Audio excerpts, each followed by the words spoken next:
And welcome back to the Hot Lap. I want to discuss the future of WRC and what on earth is going on with, let's be fair, one of our favourite ever rally games. We're going to be looking to the future of EA WRC, a game that came out at the back end of last year after it delayed, and it was very well received considering it was EA's and, well, let's be honest, really Codemasters' first realm into the official WRC challenge after the many Colin McRae's and Dirt, for example, Dirt 2, onwards, etc.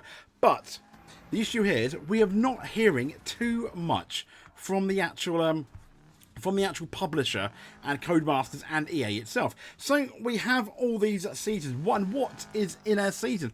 We have lots of updates. I mean, the most recent patch is 1.90, I think, and it fixes audio, it fixes career issues, bugs with clubs, that almost rhymed, didn't it? Graphics and performance, input devices, issues with locations. For example, Central Europe, it fixed an issue on where some spectators were floating above the ground. How magical.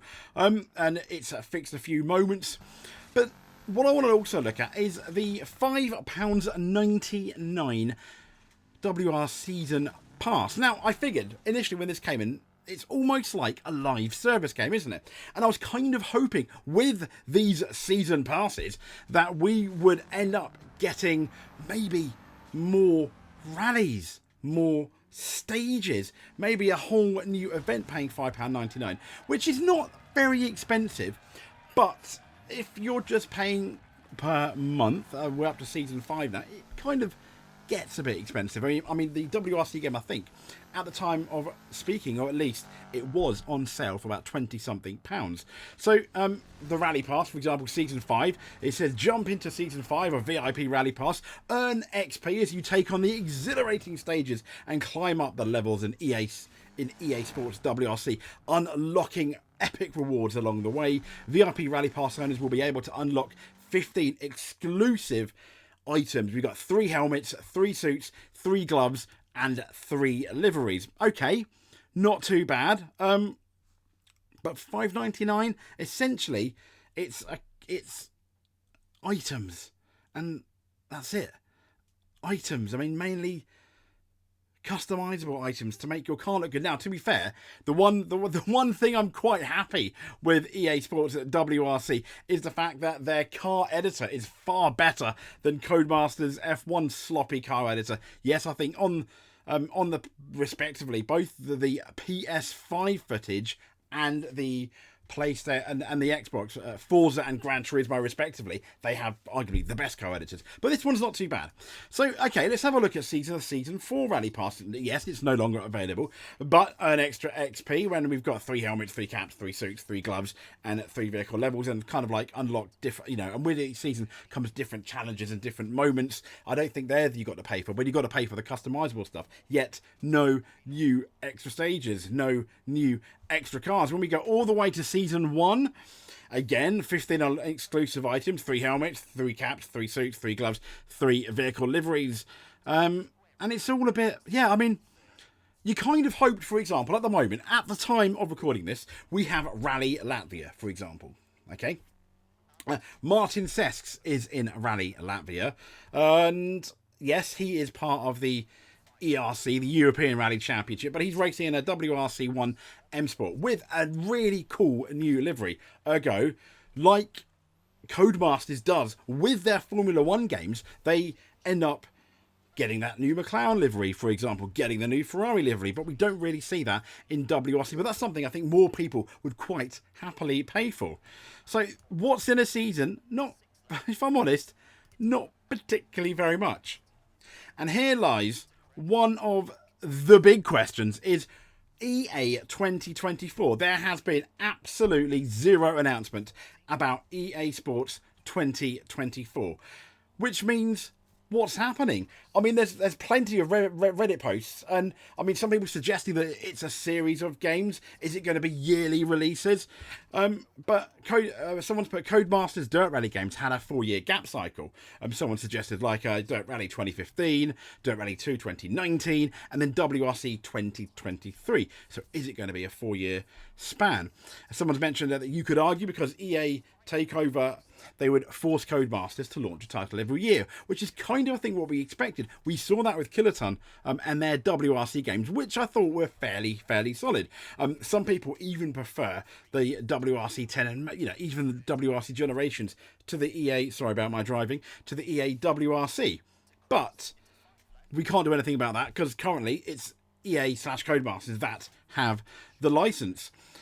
And someone put maybe the contract Codemasters has with WRC was not to launch a new game every year, but just to have that one particular game, then maybe update it.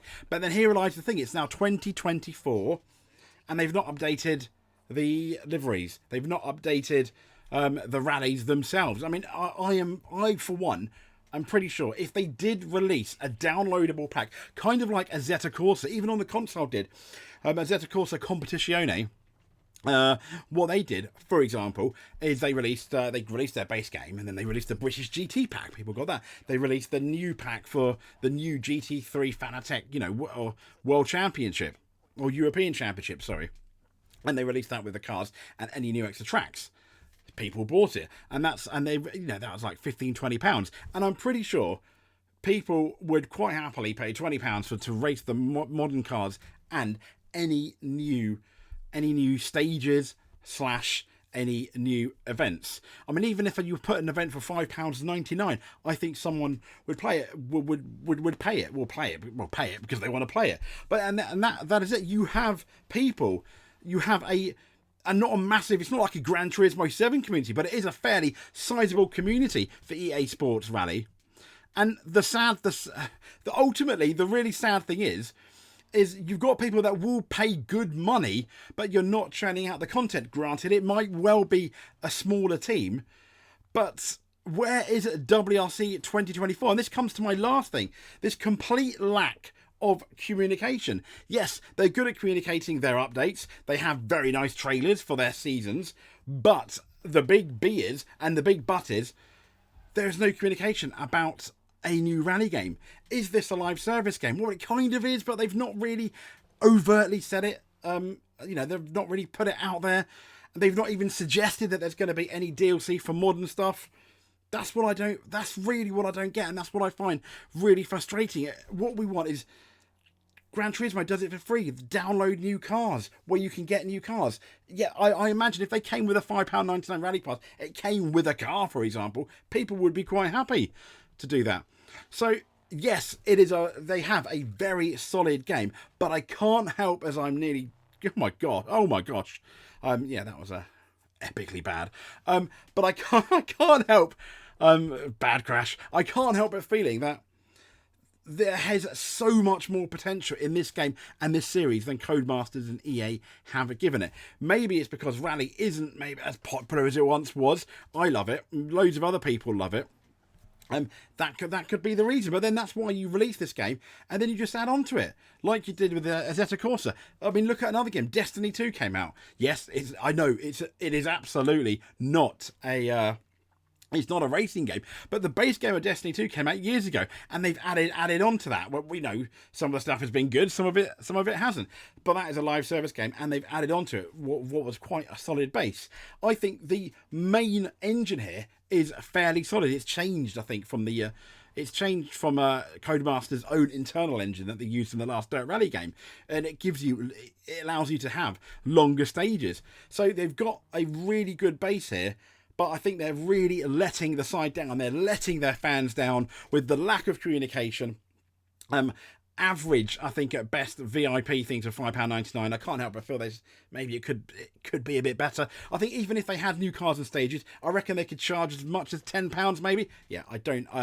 For the life of me, I don't want to give it away. I don't want to give it away too much. Give them too many ideas, but I just wanted to say EA Sports, WRC, Codemasters, at the moment, I'm really disappointed. I really love your game. I love playing your game, but I can't help but feel that I think the people that bought the game, the people that invest, the people that are part of this WRC sim community deserve more.